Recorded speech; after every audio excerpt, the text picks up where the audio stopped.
in church. Because my parents used to make me come to church. And there was so much spirit in that church. I would sit at the very back and just hang on to my chair like this. Watch the clock. But I remember running out of the church sometimes because I knew it was just like God grabbing you and drawing you up to the front. And if I didn't run out the door, I would have run to the front. Because that's how powerful God is. In the middle of the night when no one's around, I would hear God. I would tell God, I says, it's too hard to serve you. I'd lose my friends, and I knew I would lose my friends. People would laugh because I knew people would laugh. I was just counting the cost, wondering if I could ever make it back.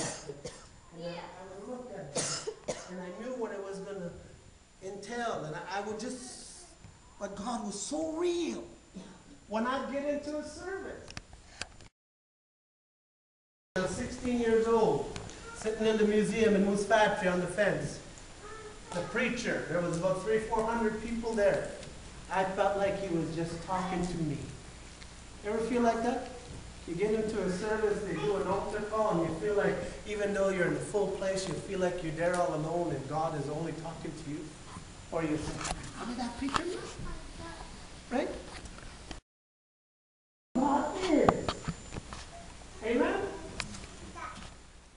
When the Spirit comes, He would convict the world of sin because they believe not on me. You guys didn't grow up in church.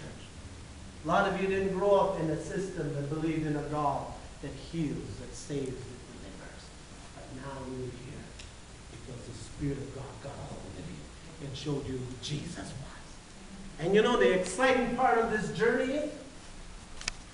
It's not all about dancing, shouting, speaking, tongue shaking, and these things happen, and it scares a few people. But you know what?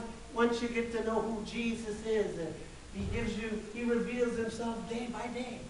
He speaks to you through His Word. He teaches you things to come.